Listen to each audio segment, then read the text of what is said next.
Primeira carta de Timóteo, capítulo 1, no verso 15. Fiel é a palavra e digna de toda aceitação, que Cristo Jesus veio ao mundo para salvar os pecadores, dos quais eu sou o principal. Fiel é a palavra e digna de toda aceitação, que Cristo Jesus veio ao mundo para salvar os pecadores, dos quais eu sou o principal. Essa é uma daquelas muitas passagens na Bíblia em que num único versículo você encontra praticamente todos os pontos importantes da mensagem geral e total desse livro. E é sobre essa mensagem central da Bíblia que eu queria falar nessa noite, que é a salvação mediante o nosso Senhor Jesus Cristo. Note em primeiro lugar que esse versículo, essa passagem começa com uma declaração: fiel é a palavra e digna de toda aceitação. Essa palavra, ela é fiel porque é a palavra de Deus.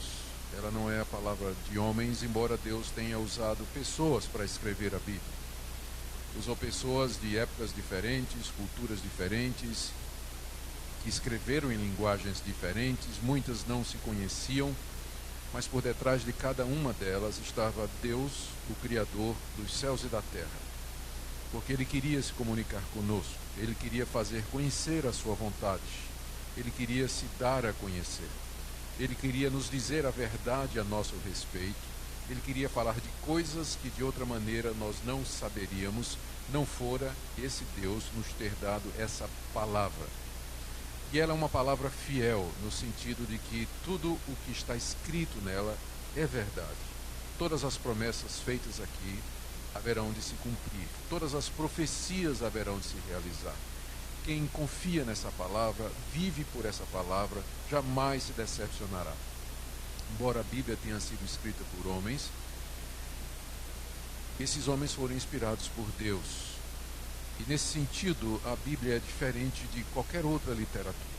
Nós conhecemos bons livros que foram escritos por pessoas com muita capacidade, com muita cultura, livros inspiradores, livros que despertam a nossa imaginação, aqueles livros que nos prendem, começamos a ler e não conseguimos parar até chegar no final, mas nenhum desses livros, de nenhum desses pode ser dito, fiel é esta palavra.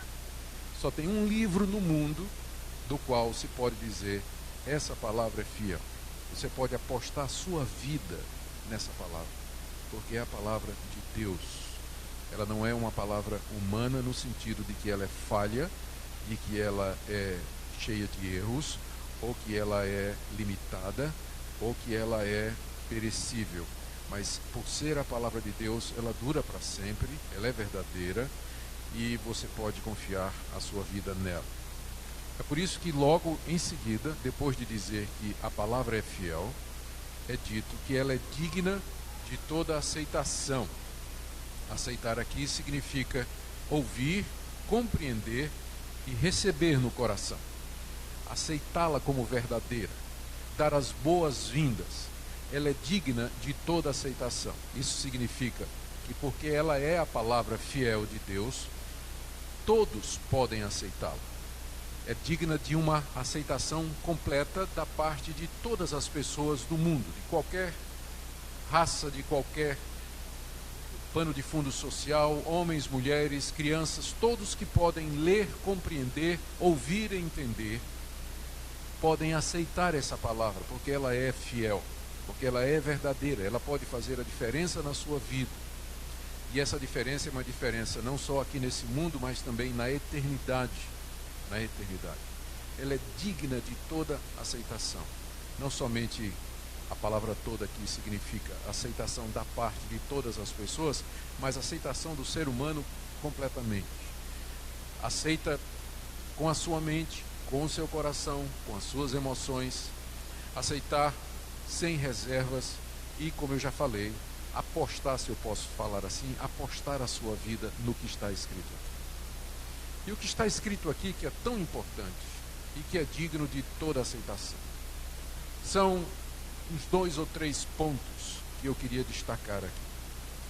O primeiro deles está aqui nessa palavra. Fiel é a palavra e digna de toda aceitação que Cristo Jesus veio ao mundo para salvar os pecadores, dos quais eu sou o principal. Primeira coisa que essa palavra fiel, que deve ser aceita por você sem reservas, nos diz, é que todos os homens são pecadores. Ela diz que Jesus veio ao mundo para salvar pecadores. Não é que no mundo há pecadores, é que o mundo é composto de pecadores. Todos os seres humanos estão incluídos aqui na palavra mundo, no sentido de que todos são pecadores. Todos são pecadores. Ser pecador não significa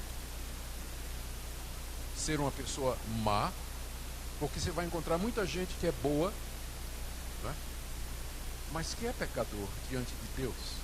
Ela pode parecer boa às outras pessoas, mas a verdade que essa palavra fiel, que você deve aceitar, nos diz a respeito de nós mesmos, é que nós somos pecadores.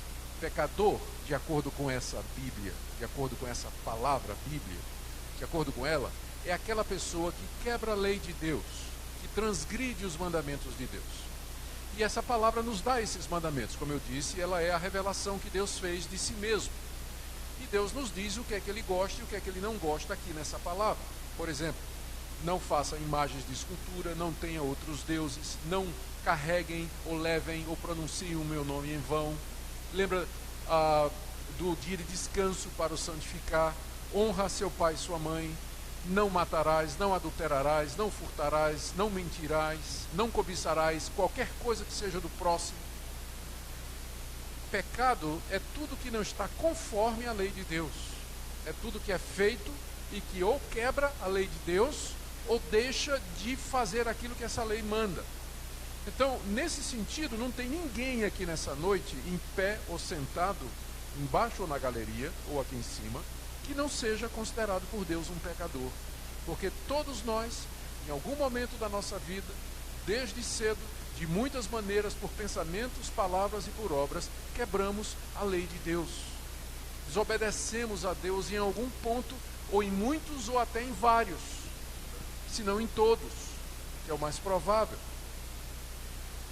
Então, essa é uma palavra fiel, creia nisso. Não se iluda pensando que você é uma pessoa tão assim, melhor do que as outras, ou que tem gente pior do que você, e que Deus vai lhe dar um tratamento diferenciado no dia do juízo, ou quando Ele lhe avalia aqui, porque o veredito de Deus para a raça humana é essa, que são todos pecadores, eu e você.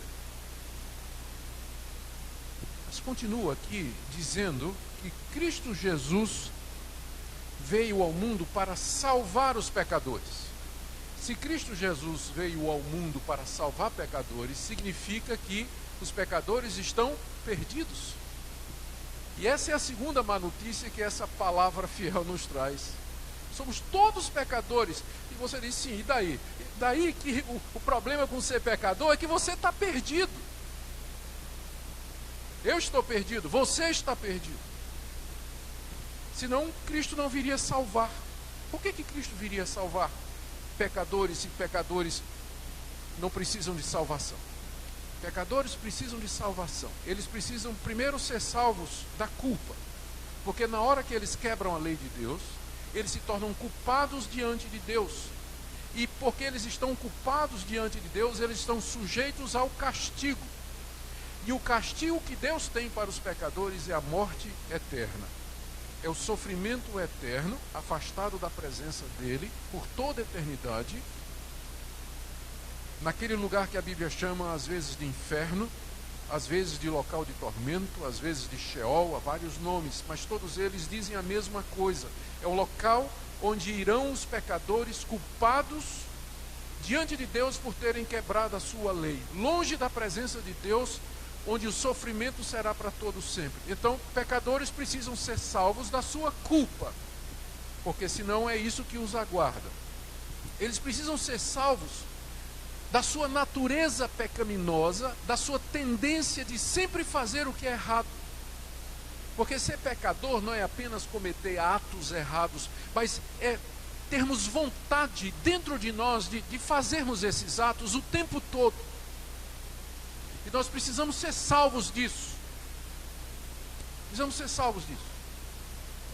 Quando foi decretada a lei seca nos Estados Unidos, na década de 40, era uma lei que proibia bebida alcoólica. Então a polícia chegava, estourava lá os lugares clandestinos que viviam uísque, que vendiam uísque, então eles quebravam todas as garrafas, fechavam o lugar. No dia seguinte aparecia em outro lugar, outro bar clandestino, vendendo uísque do mesmo jeito. Até que a polícia descobriu que o que ele tinha que fazer não era fechar os bares, mas descobrir onde era a fábrica. Porque se não fechar a fábrica, vai continuar a produzir produto, a bebida. Então o nosso problema não são somente os atos errados que nós fazemos, mas a fábrica que produz esses atos, que é o seu coração corrompido e o meu coração corrompido. Então nós precisamos ser livres não somente da culpa dos nossos atos, mas da nossa natureza corrompida que produz esses atos. Pecadores precisam ser salvos da culpa, precisam ser salvos da corrupção dos seus corações, eles precisam ser salvos desse destino terrível que os aguarda, que eu já mencionei, que é o sofrimento eterno. A terceira notícia, e também não é boa, que essa palavra nos diz. Primeiro, ela nos diz que o mundo é feito de pecadores como vocês e eu. Segunda, que os pecadores estão perdidos. E agora vem a terceira notícia, que talvez seja a pior de todas. Porque está dizendo aqui que Cristo veio salvar pecadores. Se Cristo veio salvar pecadores, é porque pecadores não podem se salvar a si mesmos. Pecadores precisam ser salvos. Ser salvo não é uma coisa que você vai conseguir fazer por você mesmo. O que é que você vai dar a Deus por todos os erros que você já cometeu? Só tem uma coisa que você pode dar a Deus por todos os pecados que você cometeu, a sua alma. E é o que você vai dar, realmente, eternidade afora, no sofrimento, a não ser que você seja salvo.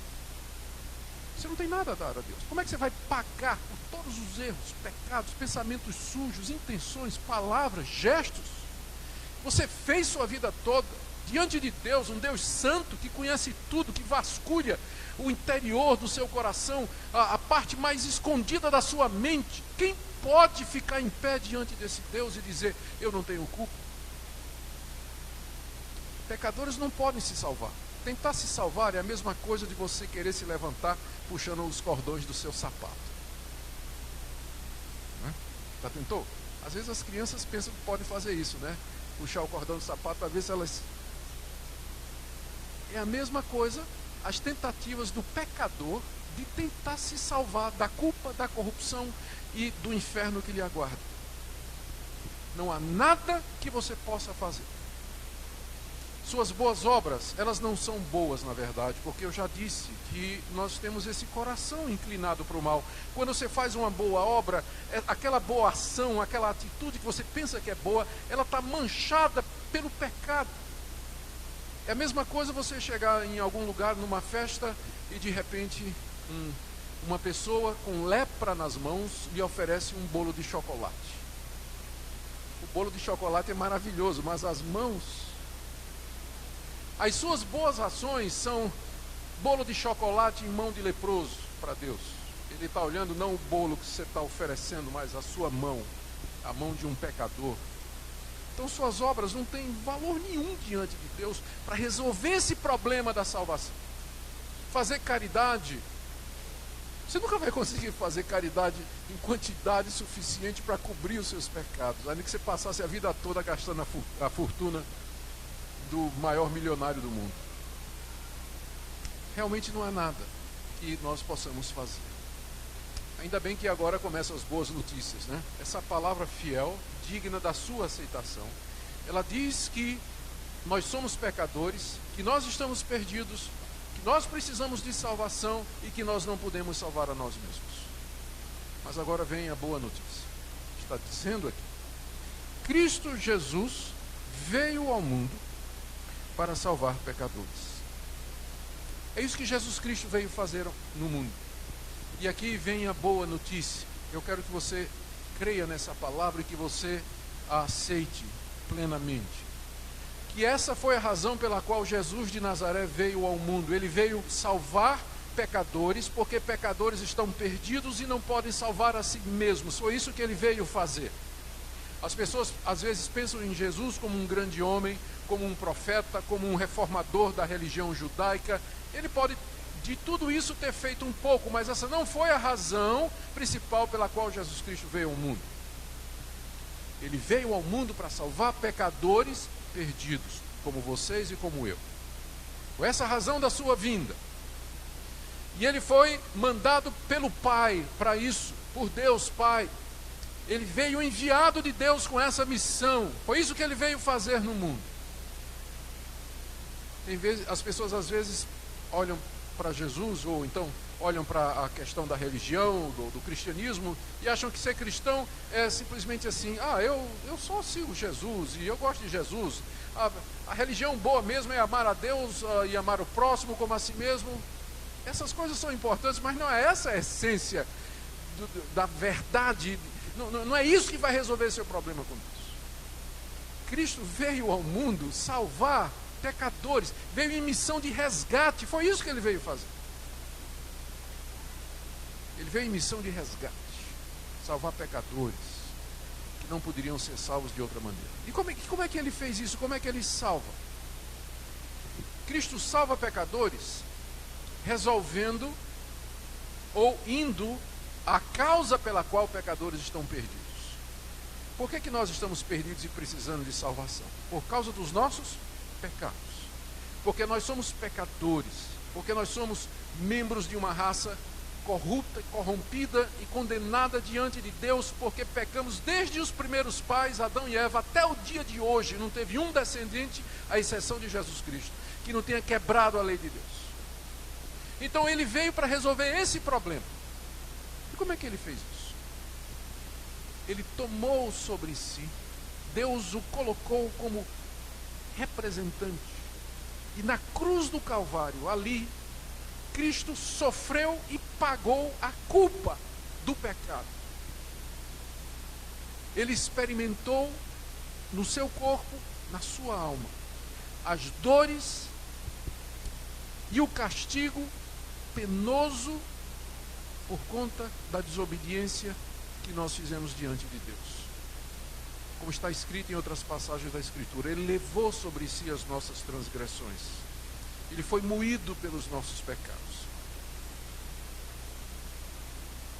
O castigo que nos traz a paz estava sobre ele, e pelas suas pisaduras nós fomos sarados. Jesus Cristo levou sobre si a nossa culpa na cruz do Calvário. Morreu de verdade em nosso lugar. Foi sepultado em nosso lugar. E ao terceiro dia ele ressurgiu de entre os mortos, vencendo a morte. E dessa forma, depois de subir aos céus e mandar o Espírito Santo à direita de Deus, como nós ouvimos aqui na declaração do credo apostólico, ele intercede por nós, aguardando voltar para julgar os vivos e os mortos. Realizou uma obra completa e plena de salvação.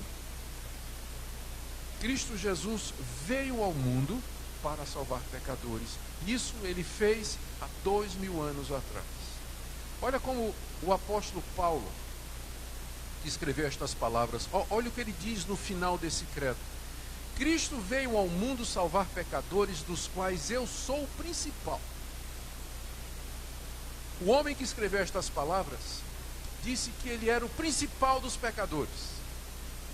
Então, se ele, que é o principal, pôde ser salvo e alcançado pelo que Cristo Jesus fez, significa que eu também posso e você também pode.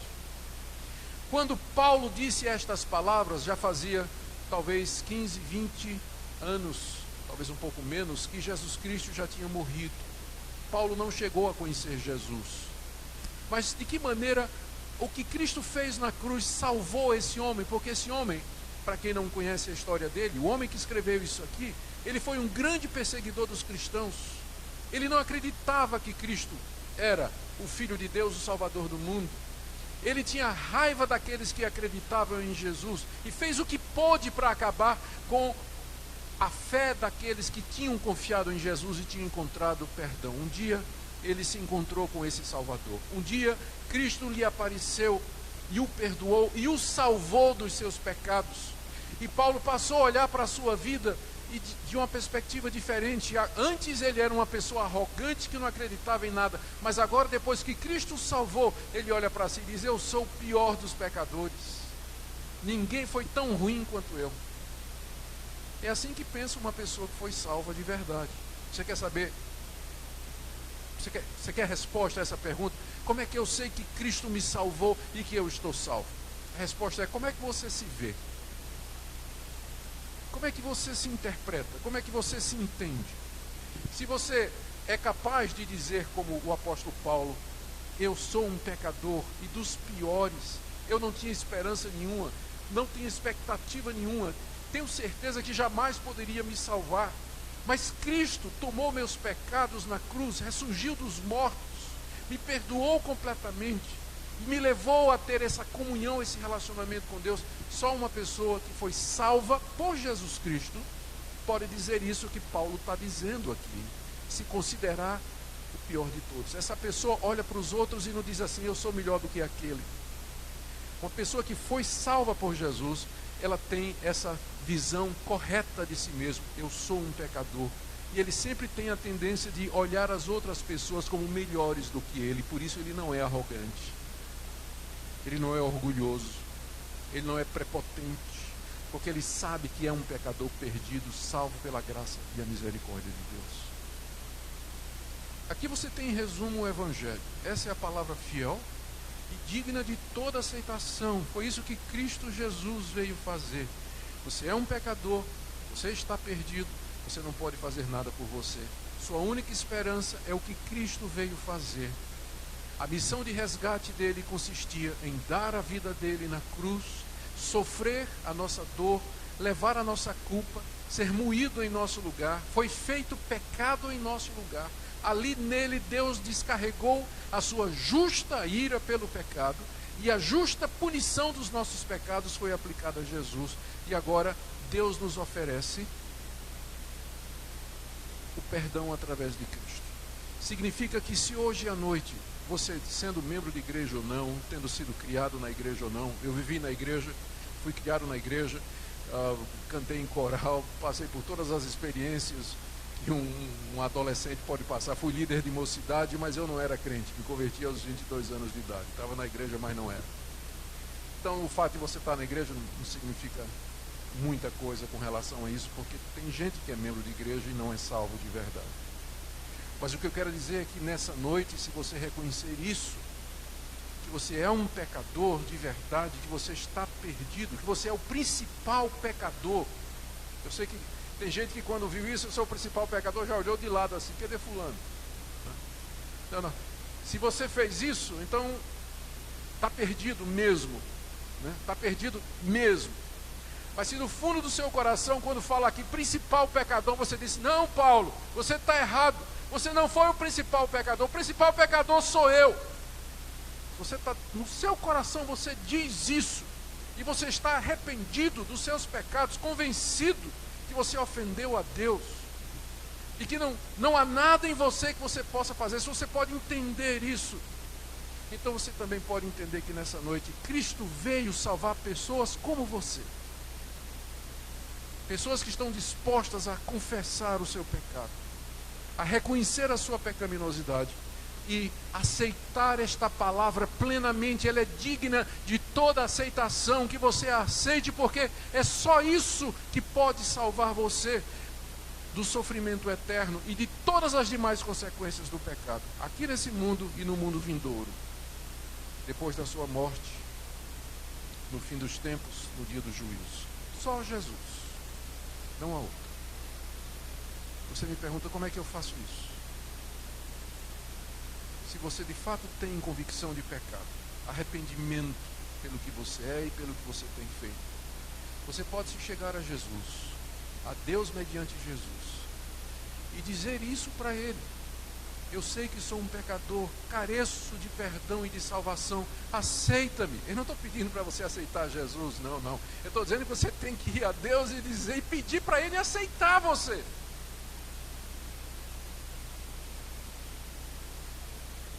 É Ele que tem que aceitar você.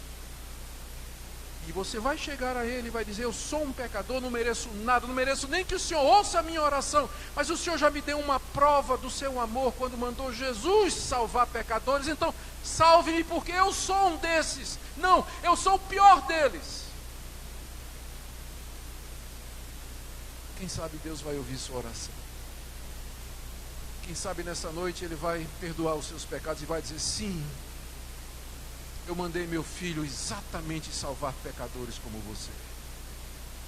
E eu quero perdoá-lo nessa noite, quero recebê-lo, mais do que perdoá-lo, eu quero receber você como meu filho. Você vai fazer parte da minha família, do meu povo, seus pecados estão perdoados.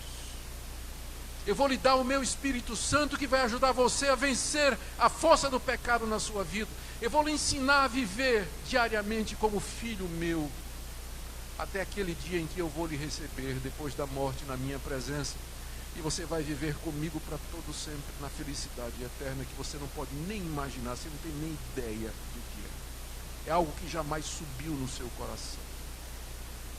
Você pode fazer isso nessa noite, e você pode ouvir de Deus essa noite, essa palavra: sim, eu te aceito, eu te perdoo.